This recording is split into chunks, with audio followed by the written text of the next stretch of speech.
हिमाचल कांग्रेस के पूर्व मंत्री ने छोड़ी राजनीति, सुक्खू सरकार में ओहदा ना मिलने से थे नाराज। नमस्कार, न्यूज़ चलो हिमाचल देख रहे हैं आप और मैं हूं मोहन। आप कहां से यह वीडियो देख रहे हैं कमेंट करके ज़रूर बताएं। हिमाचल प्रदेश की राजनीति में लंबे समय तक प्रभावशाली भूमिका निभाने वाले कांग्रेस के वरिष्ठ नेता और प्रदेश के सबसे अनुभवी राजनेताओं में शुमार कौल सिंह ठाकुर ने सक्रिय राजनीति से संन्यास लेने का ऐलान कर दिया है। 8 बार विधायक, 4 बार मंत्री और 2 बार प्रदेश कांग्रेस अध्यक्ष रह चुके कौल सिंह ठाकुर के इस फैसले को हिमाचल की राजनीति में एक महत्वपूर्ण मोड़ के रूप में देखा जा रहा है। करीब 5 दशक तक प्रदेश की राजनीति में अपनी मजबूत उपस्थिति दर्ज कराने वाले कौल सिंह ठाकुर ने स्पष्ट संकेत दिए हैं कि अब वह राजनीतिक जीवन से दूरी बनाकर आध्यात्मिक और सामाजिक गतिविधियों की ओर अपना ध्यान केंद्रित करना चाहते हैं। उनके इस ऐलान के साथ ही हिमाचल कांग्रेस के एक बड़े राजनीतिक युग के समापन की चर्चा भी तेज हो गई है। हिमाचल की राजनीति के इस चाणक्य ने अपने संन्यास का ऐलान किसी राजनीतिक मंच से नहीं बल्कि हरियाणा में धर्मगुरु संत रामपाल के आश्रम में उनके समक्ष किया। आश्रम पहुंचे कौल सिंह ठाकुर ने संत रामपाल को अपना परिचय देते हुए कहा है कि मैं 8 बार विधायक रहा हूं, 4 बार मंत्री पद संभाला और 2 बार कांग्रेस का अध्यक्ष रहा, लेकिन अब मैंने पूरी तरह से रिटायरमेंट ले ली है। इस पर संत रामपाल ने उन्हें अध्यात्म की राह दिखाते हुए कहा कि अब भक्ति में मन लगाओ। इस दौरान कौल सिंह ने संत को गर्मियों में शिमला आने का न्योता दिया और बताया कि वे अपनी पत्नी के साथ नियमित रूप से संत का सत्संग सुनते हैं।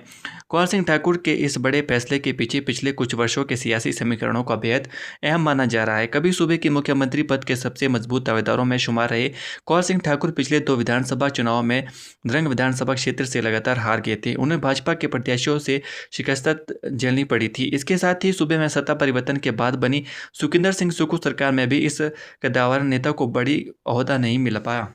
पार्टी के भीतर इस उपेक्षा को लेकर उनके मन में गहरी टीस थी, जिसका रोष वे पहले भी कई मौकों पर खुलकर प्रकट कर चुके थे। माना जा रहा है कि इसी राजनीतिक उपेक्षा और लगातार मिल रही असफलताओं के चलते आखिरकार उन्होंने सियासत से दूरी बनाते ही बेहतर समझा। संन्यास के ऐलान के साथ कौल सिंह ठाकुर ने यह भी संदेश दिया है कि अब राजनीति में नई पीढ़ी को आगे आने का अवसर मिलना चाहिए। उन्होंने संकेत दिया है कि लोकतंत्र में समय के साथ नेतृत्व परिवर्तन आवश्यक है और युवा नेताओं को अपनी क्षमता साबित करने का मंच मिलना चाहिए। उनके इस बयान को कांग्रेस संगठन ने नेतृत्व के बदलाव और नई पीढ़ी को आगे बढ़ाने की सोच जोड़कर देखा जा रहा है। कौल सिंह ठाकुर का राजनीतिक जीवन उपलब्धियों और लंबे अनुभव से भरा रहा। वह 8 बार विधानसभा के लिए चुने गए और प्रदेश सरकार में स्वास्थ्य, राजस्व, संसदीय कार्य जैसे कई महत्वपूर्ण विभागों की जिम्मेदारी संभाल चुके हैं। इसके अलावा वह 2 बार प्रदेश कांग्रेस अध्यक्ष भी रहे और लंबे समय तक पार्टी की रणनीति निर्धारण में अहम भूमिका निभाते रहे। हिमाचल की राजनीति में उनका नाम उन नेताओं में शामिल रहा है जिन्होंने गांव-गांव तक अपनी राजनीतिक पहचान बनाई और दशकों तक जनाधार बनाया रखा। यही कारण है कि उनके संन्यास के फैसले को केवल एक नेता का व्यक्तिगत निर्णय नहीं बल्कि प्रदेश की राजनीति में एक महत्वपूर्ण दौर के अंत के रूप में देखा जा रहा है। राजनीतिक जीवन से अलग होने के संकेत देते हुए कौल सिंह ठाकुर ने अब सामाजिक सेवा और आध्यात्मिक गतिविधियों में अधिक समय देने की इच्छा जताई है। उन्होंने यह भी स्पष्ट किया है कि भविष्य में उनकी प्राथमिकता जनसेवा के ऐसे कार्य होंगे जो राजनीति से इतर समाज के लिए उपयोगी साबित हो। उनके इस फैसले के बाद हिमाचल कांग्रेस के भीतर भी नए नेतृत्व को लेकर चर्चाओं का दौर तेज हो गया है। वहीं प्रदेश की राजनीति में लंबे समय तक सक्रिय रहे कद्दावर नेता के संन्यास से सियासी गलियारों में कई तरह की चर्चाएं शुरू हो गई है।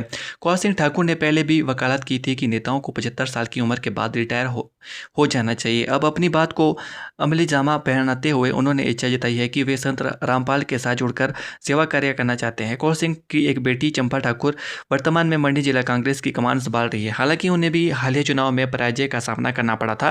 बहरहाल कौल सिंह ठाकुर के इस फैसले से हिमाचल प्रदेश की राजनीति का एक बेहद रसूखदार और लंबा सियासी अध्याय अब हमेशा के लिए समाप्त हो गया है।